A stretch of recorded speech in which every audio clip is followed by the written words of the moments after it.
You're listening to the Actors Podcast, a podcast where I share what I've learned as an actor and as a producer. My name is Douglas Taurel, and I'll be sharing thoughts on the acting business, the art of acting, and a few other lessons that I've picked up from my experience as a professional actor. Then I hope the stuff that I share on this podcast will inspire you as an actor.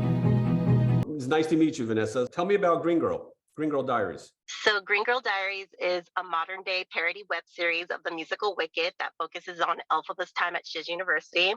I play Elphaba Throp. She's the titular Green Girl and future Wicked Witch of the West. What inspired you to create the project? Wicked, I'm a musical theater performer, singer, dancer, actor, and my favorite musical is Wicked. I've always loved it.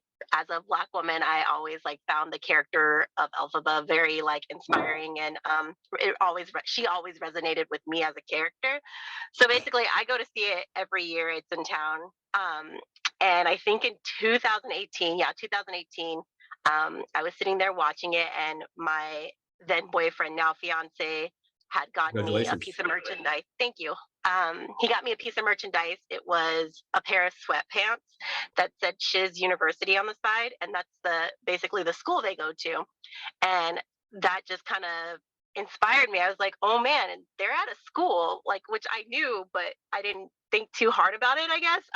It's a college, so college shenanigans happen there, and in the land of Oz, so parties and just fun things that you do in college, they would be doing at the school. But in the musical, you only spend half of the musical is set at their college, and then the other half is in the future. And so I wanted to dive into that experience more. And how long have you been percolating with the idea?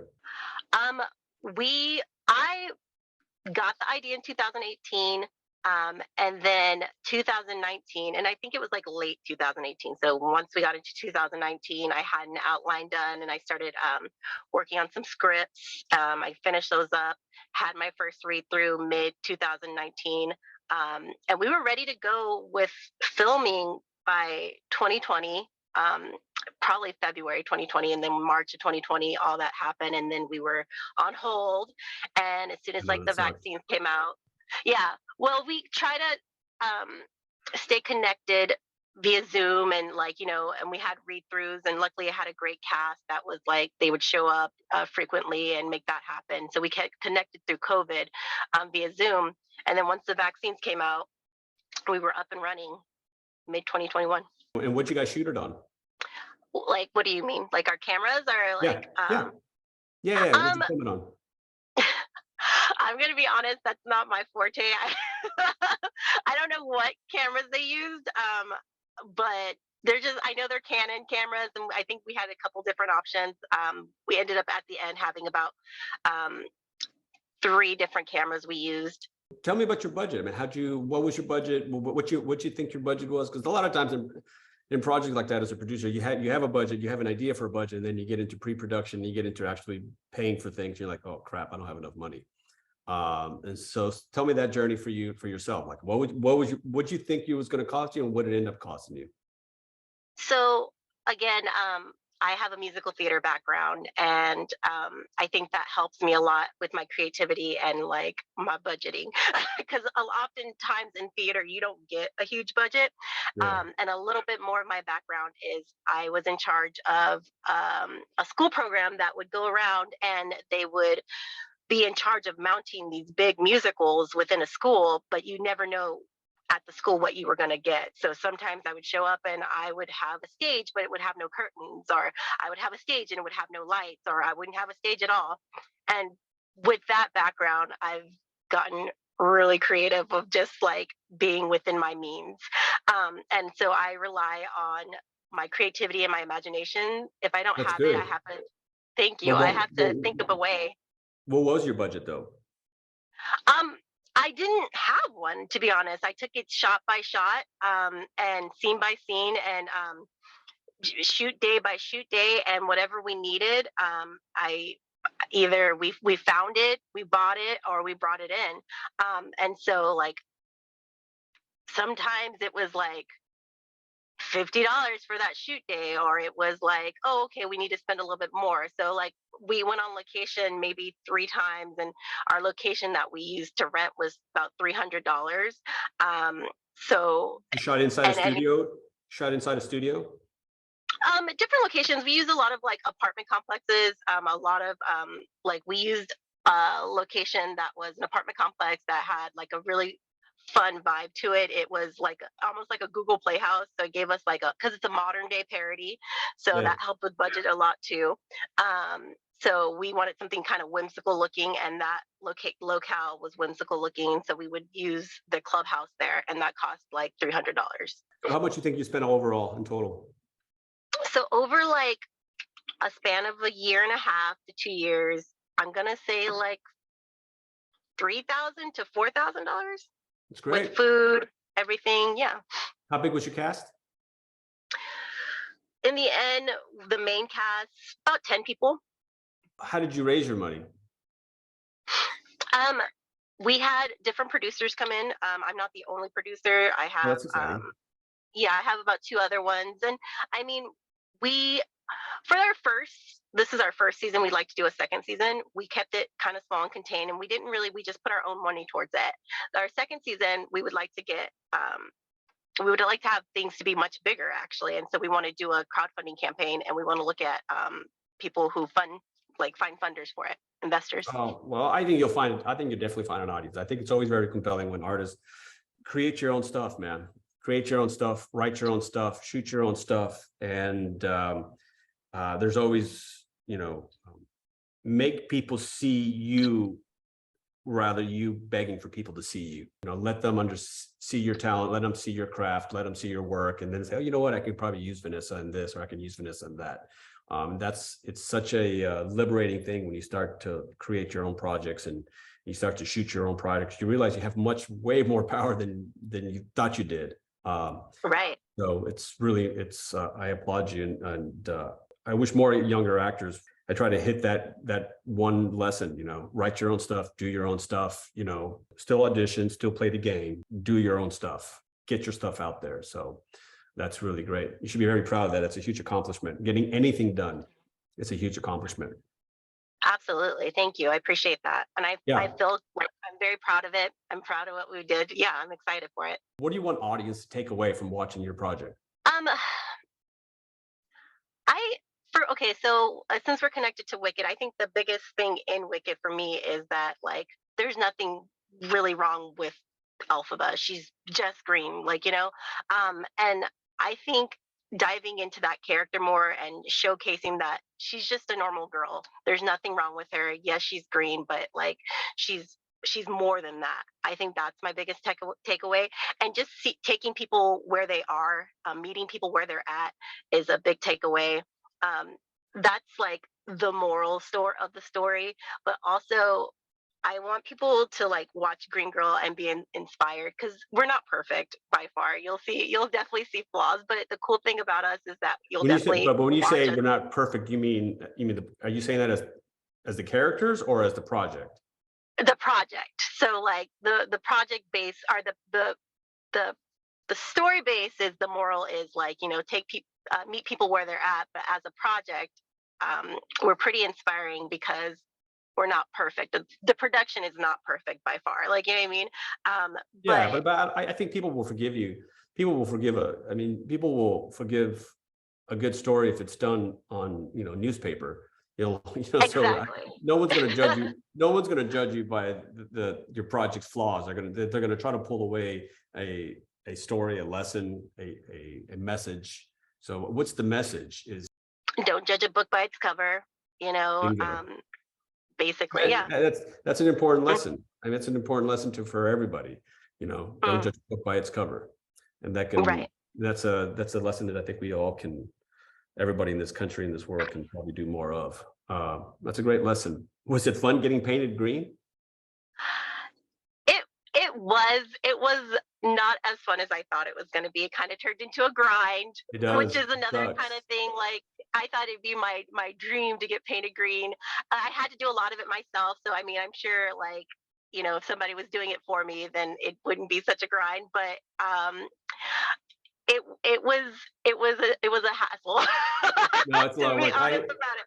When I did summer stock, when I was a really young actor, I did summer stock, and I did a play called The Lost Colony right out of college, and I played a Native American, I had to paint myself brown. We all did. We all did. It was part of the show. We all had to paint ourselves brown. And I remember the first week it was fun. You know, I did it the whole summer. And I remember by like the second week, I had to come into that theater and like, oh, I do not want to paint myself brown today.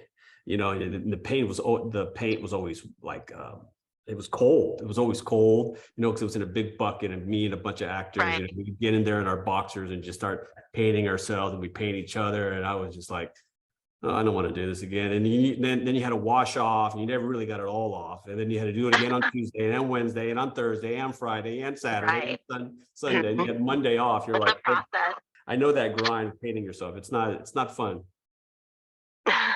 And if But you at do the end, I did miss it a little bit. Like when it was my last time to be painted green, I was excited, but a little sad too. So, you know, I know. comes with it. We could have watched the green a lot more. Like, I think You that's could have if what? I had to say, like, watched, like, where, like, because sometimes, like, you don't paint, I don't paint my entire body green. So, like, sometimes it was showcasing my neck or my There you go. wrist. And, like, it, but we definitely fixed that. Once I started watching the footage more, I think I was a little nervous to watch footage because I'm more of a theater actress. And so, like, it took me a while to actually be like, okay, you have to watch yourself now and see what's happening. And then I saw it and I was like, oh no, we got to fix that. That's a big deal. So, That's like, a big one. You got to yeah. focusing on the details, right? Focus on the details. Yeah. That's always, when I wrote my TV series, I had an editor who I worked with, and you never like watching yourself on screen. It never gets better for anybody. It just doesn't. But he said when we were watching hours of footage of landing home, he was like, I don't want to watch that scene right now. He goes, dude, it's just a piece of footage. No one else is seeing it besides you. It's just footage. It's just footage. It's just footage. Like, and so you have this weird sensibility as a performer when you're watching yourself on camera that everyone else, like you have 1,000 people in the room who are watching with you. But you know, you just have to remind yourself, I'm just watching a piece of footage. That's all I'm watching. And it kind of takes, yeah, and it takes away the insecurities. You're like, okay, this is already recorded. This is already done. No one else is in the room watching me besides maybe the person I trust, my editor or my director. And it's just a piece of footage. We're just analyzing a piece of footage. That's it. Just watch. I'll remember that. That's good. Yeah. And it's never as bad as I thought it was going to be either. It never like is. it never is. Like I was dreading some things just because, you know, you always have a lot on your mind and, you know, you're like, oh, this scene, I wasn't really in it. And then you watch and you're like, oh, that was great. What the heck was I worried about? Well, we're our worst critics. It's hard to watch yourself as a performer. Even to hear your voice sometimes, even on audio, you're like, oh, I sounded horrible. You know, but then you just remind yourself, it's just a piece of footage. It's just an MPEG. It's just an MP3. It's just an MP4. It's just a movie file. That's all it is. It's just a file. It's just a file. Right. What advice would you give yourself now? What advice would you give yourself then? No. While writing it, probably make it smaller. Like, don't make the scene smaller. Try not to include so many people. Like I mean, in future episodes, we do like a magic workshop. We do a magical sporting event, and like we got it done. But it was scary at times, but we did get it done. So smaller, think smaller. Yeah. As a producer, you're like, okay, you want to write all these incredible scenes and these incredible locations, and then you forget as a producer, okay, each location is going to cost me money, each actor is going to cost me money, each long scene is going to cost me more camera time and more time with the editor, more time with the. But you can get yourself all tangled up in that analysis, right? And there's the other thought is you just write it, and then you work with a good team, a good AD or a good director, you know, and they'll say, look, we can shoot this much more efficiently in a park. And you don't need your uncle and your aunt here. You're just going to talk to your sister, right? And then you find ways to simplify it from the complexity, right? You write a complex scene, you find ways. But yeah, I think the best model for anybody who's writing film and TV, I always say is if you can do Reservoir Dogs, shoot the thing in a garage. You know, I mean, find one location. It's genius. You know, find Robert Rodriguez talks about it all the time. Look at the location and film right there. Do you know who Robert Rodriguez is? I'm not at the top of my head. I feel well, like you should study him. He's kind of like a cinematic savant. He's somebody who you would appreciate because he wasn't getting opportunities and he just picked up a camera and you should look up his first film. It's on YouTube and you can watch it all by himself. and it opened so many doors for him. He became a major film director, and he's done many things. But he's all about, and he gets hired all the time because he knows how to shoot things and keep them under budget, right? Nice. And It's important. It's important. He keeps it under budget and he gets it on time. And film production companies love him for that. And if you can learn that habit, if you can say, I'll have this under budget and I'll have it on time, you will always find work, because those things matter in the world of film and TV. Budget and time. You never have enough money, and you never have enough time. So you should look them up, Robert Rodriguez. Look at stuff on YouTube, read about them. I think you'll find them very inspiring, and it'll inspire you even more for your second season, and how he takes the initiative. What do you wish for the future of the project besides the second season? What else do you wish for it? You know what? To be true, I just want completion. That's a good wish. That's a great wish. That's a great wish. I would be very just happy with that. Yeah. The whole project is 3 seasons. And I would like it to be completed. And then I wanted to open doors. I'm not really looking to make money from it, but that's also nice. But I wanted to just open doors for me and my production team, my actors, like just open doors and pathways for them. It's a stepping stone, basically. That's great. That's a great wish.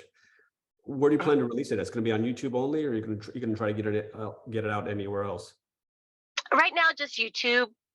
Because we have some other projects that are in the works that are a little bit bigger, and so this one's our smaller one, and that I feel was made and created just to be like YouTube that big, and to envelop that realm. So is the project one episode, or how many episodes is it?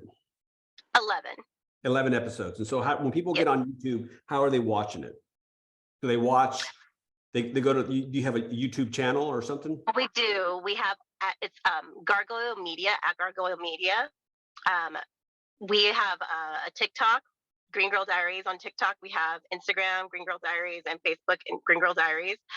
We have a little trailer up right now on our YouTube page at Gargoyle Media. We plan to release it.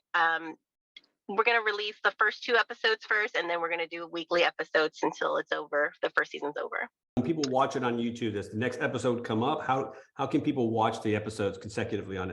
I would imagine, because you're not charging for it on YouTube, or are you charging for it? We're not charging for it. You could subscribe, and then they'll get notification that it's up. It'll be on all of our social media. For all the actors, they'll be notified, or they'll be telling people about it too. Once all the episodes are released, it'll be a playlist. I believe there's also like a way to do like a countdown, a premiere type of situation. So we'll be doing showcasing it that way. So yeah, how long is each episode? It's 22 minutes, 20 minutes? to 25 minutes. Yeah. 11 episodes. You could have cut 2 seasons out of that. I'm an 80s kid, and so like I feel like back in the day, like seasons were a lot longer, and now they're like 6 to 8 episodes. So season 2 is now 6 to 8 episodes. But I think when I was first writing it, I was like, I need a good amount of episodes. And so I get it though. You have 2 seasons there. Have you released all the episodes yet? No, we haven't premiered yet. Yeah, you may want to consider still in editing. that. You may want to consider releasing two seasons. You have 2 seasons in the work already. You can do 2 seasons, a season of 7 and a season of 6. And then you have whatever you create next one, you have your 3rd season. So now you have even more traction, right? Because if you have more seasons, it looks, on your IMDb resume as an actor, it's going to look even better. It's going to look even stronger, right?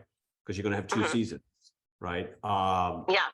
And people are going to say, oh, wow, she shot 2 seasons, not just 1 season, right? So they don't know that you shot the whole season in 11 episodes. They will think of it as, wow, she actually shot 2 seasons. So that means she did 2 productions. So it's a way for you to kind of leverage it a little bit. If you haven't released it, I would consider releasing it as 2 seasons.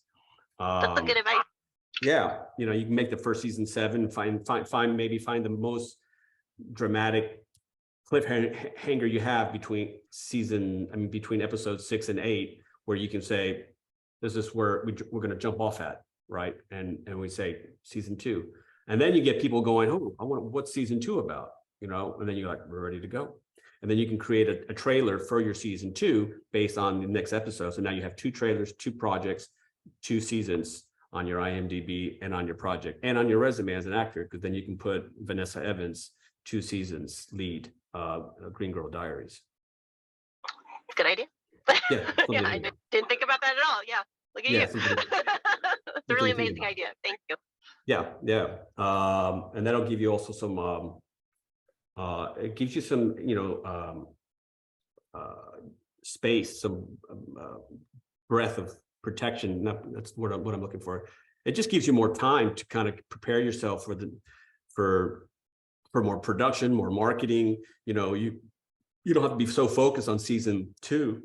You can be focused more on season 3 and marketing season 1 and season 2, right? You don't have to shoot. You can say, I don't have to shoot season 3 right now because I have season 2 for next year. I can take a little bit more time in my 3rd season. I can take a little bit more time on marketing my first 2 seasons to make sure they get the traction they want. You know, get them on Facebook, get enough traction on Facebook, Twitter, TikTok, whatever all the platforms you're on, and reaching out to more people gives you more time, opportunity to reach to more funding, more directors. You'll start becoming, it just gives you more time, you know, because production is like, you know, you're going to, it really is like it's like parking the way I like to describe going into production when you're filming something is like parking an oil tanker and not trying to spill the empty barrels of oil. You know, because you've got so many people dependent on you, you got so many things, and you never have enough time, you never have enough money, you've got to get into this location, you got to get out of this location, you got to get into this location, this actor's only available on Tuesday, this girl's only available on Wednesday, but I got to be there on Tuesday, you know, and then, oh shit, I can't, you know, it's just like you're so focused on just getting the fucker out of the fucking can that you don't have any time to think about anything else. You know, like forget about marketing, fuck season 3. I got to fucking shoot this goddamn episode. You know, you can't even audition. Your auditioning goes out the window. It just becomes I mean, when I shot Landing Home, we had a much bigger budget. We had a huge cast. I mean, our budget was insane, but I mean, for 3 weeks, I was like, I told my agent, like, hey, don't even submit me for anything, man. I'm gone for 3 weeks. Yeah. So it just gives you more time when, you know, and then because you get everything out already, you know, and then you can kind of, you can plan things a little bit more calmly. For sure. What resources did you use that helped you out throughout the whole project? Most valuable resource. Well, so when I was casting, I cast a good friend of mine to play my sister in the show, Nessa Rose. And she's like, my brother has a production company. And so that kind of changed the whole show altogether and the quality of everything, because they had all the it was such a small project to begin with, even like smaller than it is now. It was literally like, I was like, I'm gonna film this myself, I'm gonna edit myself, I got this, like, you know. And then they came in and they had nicer cameras. My camera wasn't bad, but they had way nicer ones. They already had the knowledge of like setting up shots, and they had lighting equipment, sound equipment. They came in and like really brought the production to a whole nother level. So that's the Gargoyle Media team. That's why we're on their YouTube channel. Nice. So that is the biggest resource. I always believe that when you do things, when you create your own projects, the acting gods tend to open doors for you. Like they tend to bless actors who take initiative. You know, you're like, oh, how do we get that location? I don't know how we were so lucky to get that location. It happens out of good fortune because you take an initiative. The right person comes involved in a project. I believe that things happen for a reason when you take initiative, and you get more luck. You know, luck happens when you're out there, and people like to work with people. The other thing you should be very proud of is that people like to work with people who get shit done. So a lot of people who don't get shit done. And so you start building a track record of, you know, I get shit done. And people like to work with people who get shit done, because there's a lot of people in our business who don't get shit done. Right. And so if you can keep building a track record of saying, I get my shit done, then they're like, yeah, let's depend on her as a producer, whatever. It just, people like to be associated with people who go out there and get stuff done. And that's why, you know, the bigger the levels you get, the harder the doors are to break in, because the risk is so high, the stress is so high that you don't want you can't risk bringing on somebody new into the circle who you don't trust, right? And so it Right. becomes a network of people who know each other because they know each other, they trust each other, right? They can trust each Mhm. other. The last thing you want to do is bring on someone who's like, I don't know about her work, I don't know about what they've done. And so the more things you can do to ease that anxiety when you're climbing up the circles, that you'll show up on time, like you'll show up on time, and you'll do as you say, and you'll leave as a professional. The more things you can do to ease those anxieties, the more opportunities get to you, right? And so getting stuff done, because this is why the same casting directors work with the same directors all the time, because the director's Right. like, I trusted this casting director, I know she knows what I want, I'm not bringing anybody else in.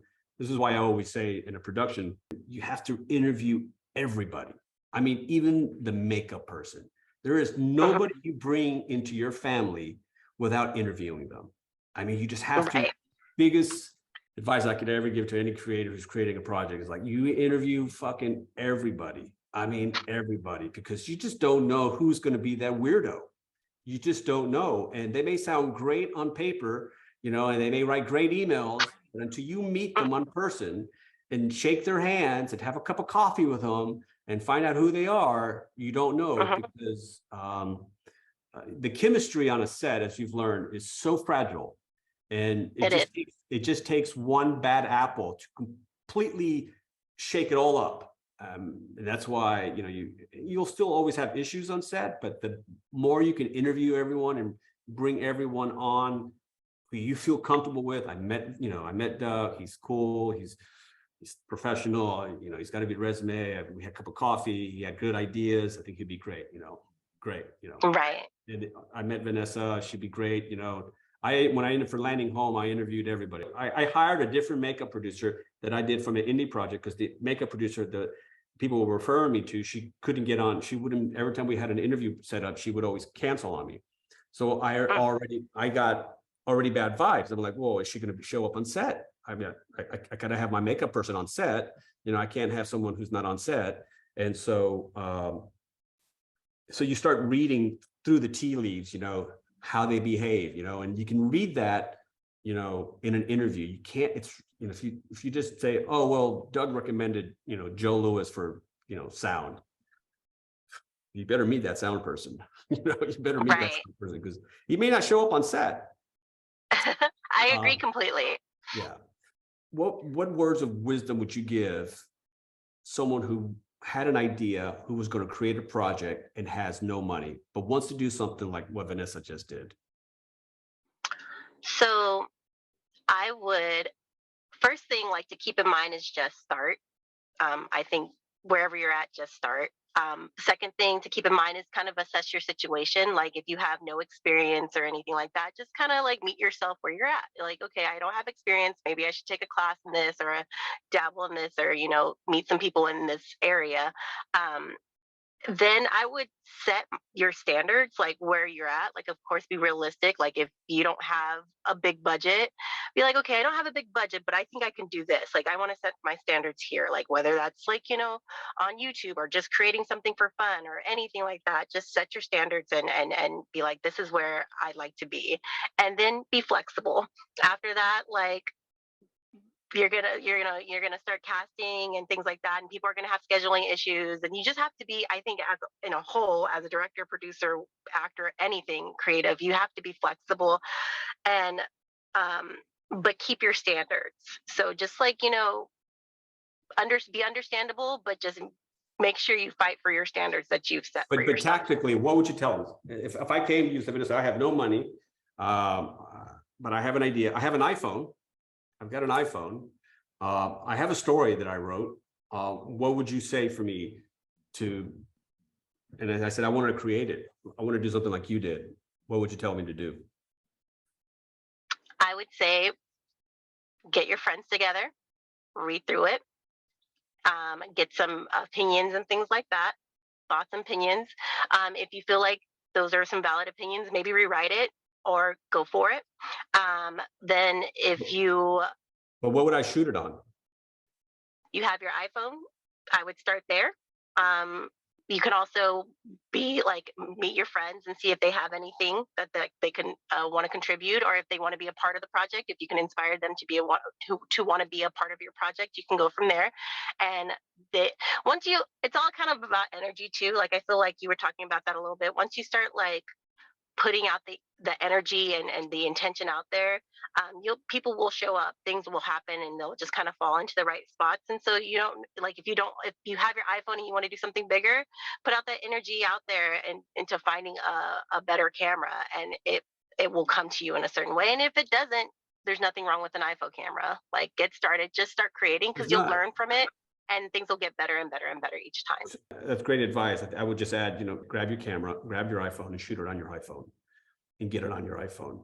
Your people don't even realize, you can shoot 4K on your iPhone. Yeah, it's a great camera.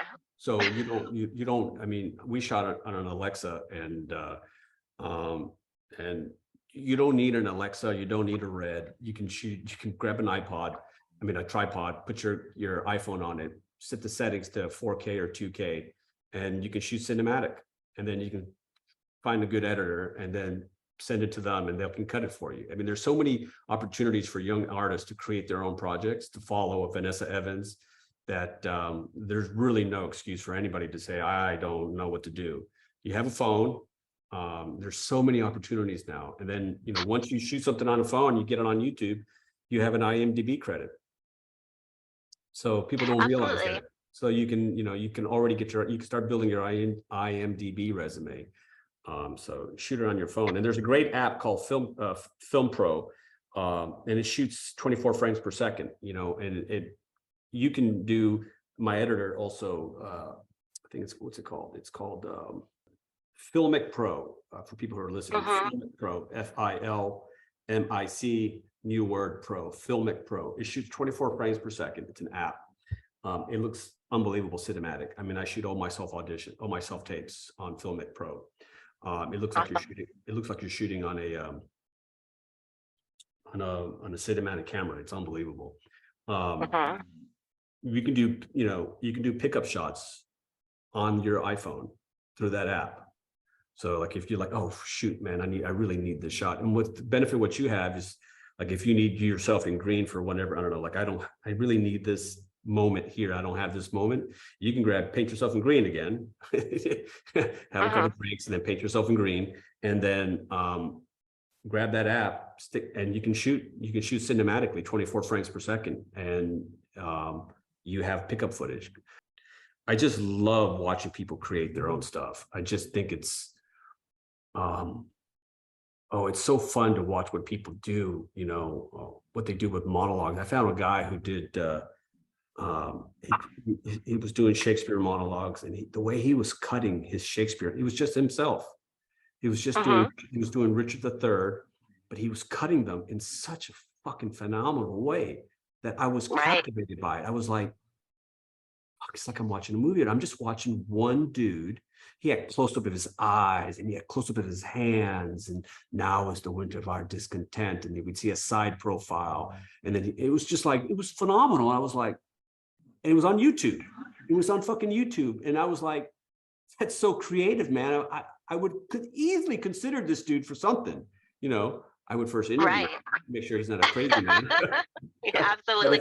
I think a lot of the younger generation kind of knows this. Like, I feel like they like those TikTok, and like, I feel like they know that they can create things. I think a lot of things that are standing in their way is just like, those negative thoughts. Like, just do it. Just do it and see what happens. Seriously. I think they know. They know they could. There's so many opportunities out there. Things are not hard. You don't try things because they're hard. They're hard because you don't try. That's good. I like that. You know what I'm saying? Yeah, for sure. I mean, and it's so true. I mean, they're hard because you don't try. People talk themselves out of so many things because they're like, oh, it's going to be this, it's going to be that. But the main thing is just do it. It's like the Nike thing. Do it. Shoot the project. It's going to have sucky parts. It's going to have good parts. You're going to learn from it. Your third season or your second season is going to be that much better. You're going to be that much more prepared. You're going to know exactly how to talk to your team. You're going to know exactly how to communicate in your scenes, because You learn from the challenges you had when you shot your first 2 episodes, your first 2 seasons, and you even learn on from doing bigger, it. you do, and even on bigger productions, like like stuff you see in movies and television, like you'll see them grow, like from their pilot season to their last season. Like you see them develop, and you see things happen. So I think we just need to be more forgiving of ourselves in general, and see what happens. Go out there and Yeah. see what happens. I have a play that I tour around the country. I always tell people, like, when I first created it, when I first wrote it, it sucked. It sucked. I remember I saw myself, I did in New York, I did a workshop. And I remember I paid someone to record it. And I was like, oh my God, that is horrible. But I had 20 minutes of memorized material that I could craft, and from that suck, I was able to go, okay, well, let me adjust it. Let me add it. Let me get a director, and 2 things by what you did is what's so powerful. What you did, Vanessa, is that 1, you have content. It's so much easier to get people to buy into your idea when you have content.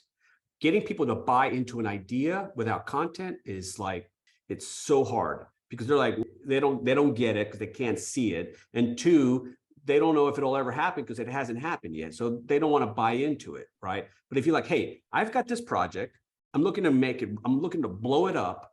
Here it is. You want to invest. Look at the traction I'm getting. You have content from it, right? You have content. You can do so many things with content, and it's so powerful thing. But and some of it probably, has challenges, like you said, but you can, when you do it again, you're going to be sharper and sharper, Right. and sharper and sharper and sharper. And then someone's going to watch the sharpest edge version. They're like, how did she do that? Well, they didn't see the first version. Fuck. I mean, I'm not into musical theater, but there's no reason why the Green Girl Diaries, there's so many sitcoms on TV. Someone can't say that would be a great sitcom. There's a lot of musical people out there. That's not a bad idea, and you can start pitching it to a lot of people, but you can't do that without content. Right. You can't do that without content. And by having content, you give yourself leverage. So again, another reason that's really, you should be very proud of yourself. And I think, and if anybody who's listening to this can, especially younger actors, that they can just inspire to know that just do it, and to remember that things are hard because you don't try. So that's awesome, man. So right now it's on YouTube. You could probably, you can monetize it right off the bat. If you did 2 seasons, you could put it on Vimeo on demand. Oh, okay. I can look into Vimeo. I have heard of that. Yeah. Yeah, you can do Vimeo on demand. You can create your own Vimeo OTT channel as well. It's a little bit more complex, but you just Google Vimeo OTT, and you can create. And something like what you have could be really good on Vimeo OTT, because it could be a. So Netflix is an OTT channel. People don't know that. It's an OTT channel. So you create your own version of a Netflix channel, but it's just the Green Girl Diaries. And I'm saying it right. Green Girl Diaries. Yeah. And it's you. So then you would have, I still see it as 2 seasons. So I've already broken you up into, That's fine.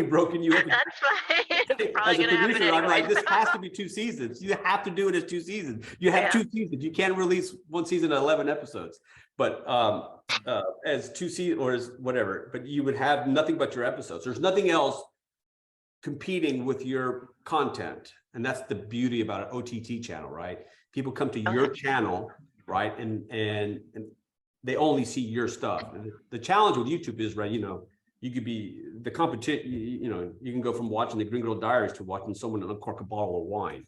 To keep one person on one episode on YouTube for 20 minutes, it's a challenge. It's a challenge, and that's without Facebook or things kind of leading into them. So, but by having someone on, like, basically a landing page just for your content, this is all you get to watch. No, that's great. Yeah. Yeah, you go from one episode to the next episode. If you can't, if your focus takes you off, you're off this channel. So anyhow, was there anything else you want to add? I wrote the entire, I know this is not the actual question, but I did write the entire series overnight. So I would stay up writing. So I guess Green Girl kept me up at night in general. No, but like once you were filming, what kept you up at night? Once I was filming, what kept me up at night was the details and everything, how to get better. I was constantly thinking of how to get better, what we could be doing to be better, the next shoot, things like that. Just kind of staying ahead of the game. My mind was constantly moving, and that would keep me up at night. I have many nights staying up late at night going, what have I done to myself? And You then know, I wouldn't. I always think like the cool thing about it too. I hate to go into my hippy dippy energy talk, but like there was difficulties, but like I never felt like a standstill or a stop or anything like that. Everything kind of flowed effortlessly, which to me is a sign of a good, successful project. Like, yes, it was hard at times and difficult, but like I was never like, I can't do this. Never. that's awesome. Well, one of the things that I do when if you go into your, like, next time you do it, one of the things I did is I started, you know, a lot of times you can't find the right mentors, you know, you can't, you know, you're looking for mentors or people who've kind of done the journey. And a lot of times people don't want to share the information, unfortunately, with you. I've always been a person that, you know, I try to give as much as I have, because I feel like it comes back to you in spades. But one of the things that I found is, you know, I read books, you know, I read when I was creating my project, I mean, I read, you know, books on how to create a successful short film, how to shoot a successful indie film. And I took tremendous, I would write notes down and I put them in a document, and then I interviewed a couple of directors who were fairly successful, who have been to Tribeca, who have been to Sundance. Hey, can I buy you a cup of coffee? You know, and you know, this is before the pandemic, but you could do that. But I'd take them out to lunch, and I'd take them buy a cup of coffee, I'd buy one guy a beer, and say, you know, what are the things you learn? You know, what are the things you know, what's the biggest piece of advice you can give me going on to set? You know, what's the one thing to watch out for? You know, a guy named Matthew Bonifacio gave me great advice. You know, he was like, you know, you interview everybody. Says your chemistry is everything. Says don't even fuck with your chemistry. And if someone you bring on is fucking with the chemistry of the set, you get rid of them. You get rid of them because they're gonna sabotage you. Says you don't even wait it out. Don't even try to work it out. You have one conversation, and if it doesn't get fixed, you cut bait, because your ship will go down with them.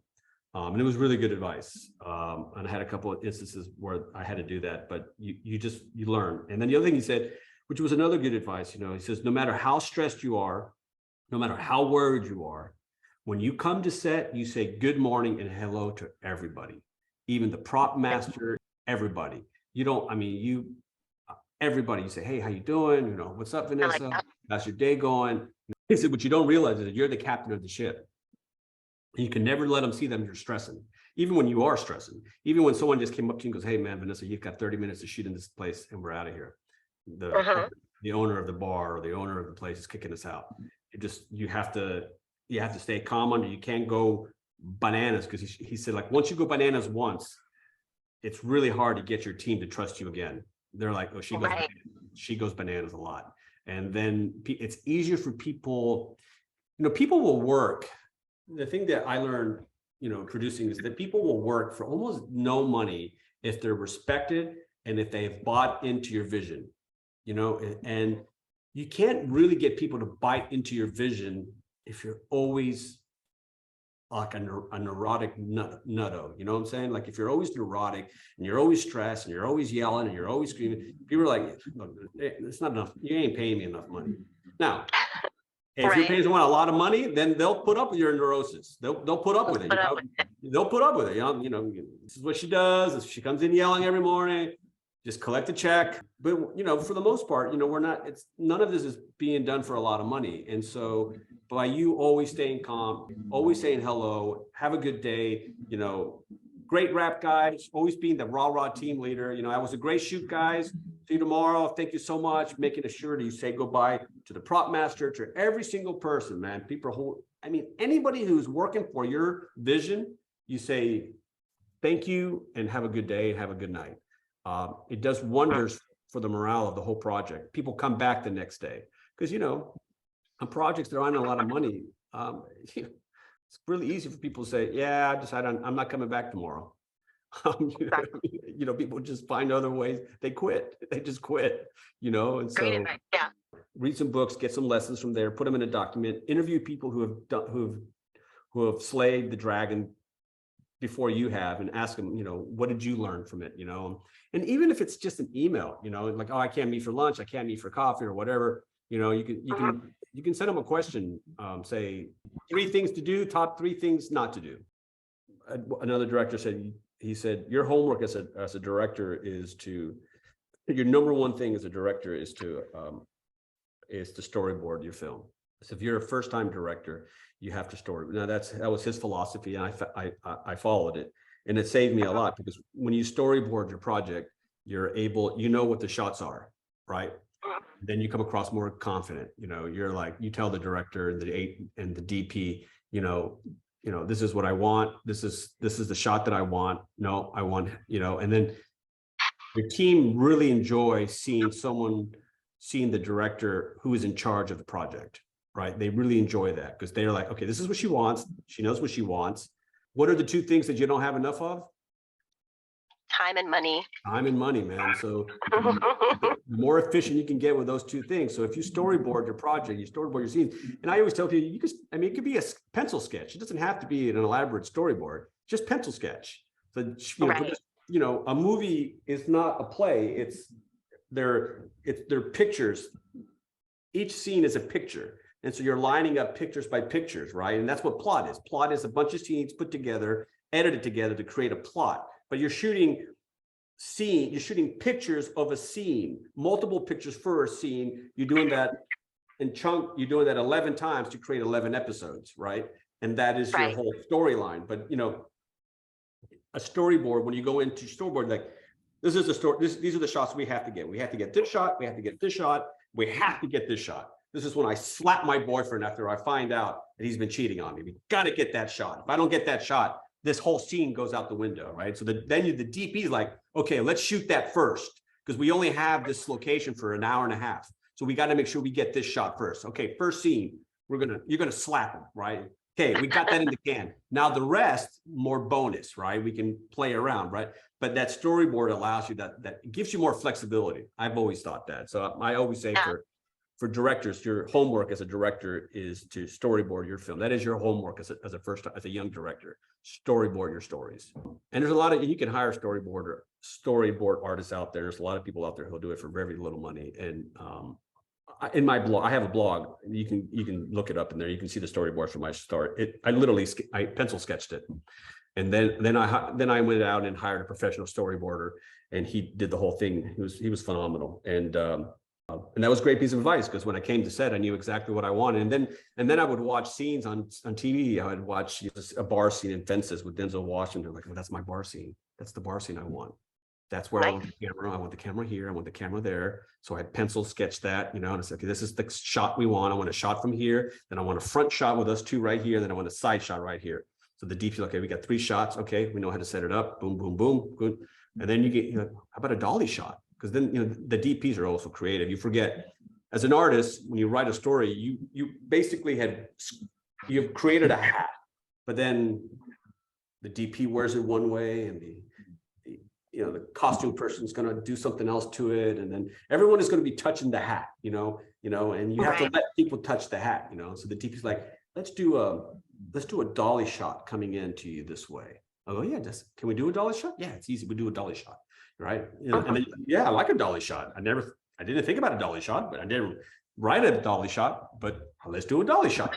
And you start learning lenses and stuff. So that's always good advice. So this was great. So when will Green Diaries be out? We're looking at May of 2023. So soon, May of 2023. May of 2023. Great. And that will be season 1, right? And then it will be on YouTube only. Maybe for right now, it's just planned for YouTube, right? Right now, yes. And the name of that channel is going to be what? Gargoyle Media. Gargoyle Media. Gargoyle Media. And are you on social media? You yourself, Vanessa Evans? Yeah, it's Nessa Rose 4199 on pretty much anything. Vanessa Rose 499, and people can find you there. It's Nessa Rose. Vanessa Rose. ROSE, right? Nessa Rose? No, Vanessa. Just Nessa Rose 4199. Nessa Rose. Why not Vanessa? It's another Wicked thing. There's a character named Nessa Rose in Wicked. Okay. So everything's based on Wicked. Anything else you want to share? Our Instagram is Green Girl Diaries, our TikTok Green Girl Diaries, our Facebook Green Girl Diaries. So like and follow us. That'd be great. And yeah, I'm looking forward to premiering. That's awesome. Well, I wish you nothing but the best. Wish your whole team nothing but the best. And best advice from Vanessa Evans to anybody who's out there thinking about creating a project is to do what? Just start and just do it. Just do it. Create it. And if you don't have a camera, use your fucking iPhone. There it is. There it Use your is. fucking iPhone. Use your fucking iPhone. Thanks for coming on. It was a pleasure talking to you, Vanessa. It was, I really appreciate you sharing your thoughts with people who, with my podcast and people who listen to people who follow me. I'm sure they'll appreciate it. Thank you. I enjoyed my time with you too. Thank you for having me. All right, guys, this is the Actors Podcast. You know where to find me. Thank you for listening.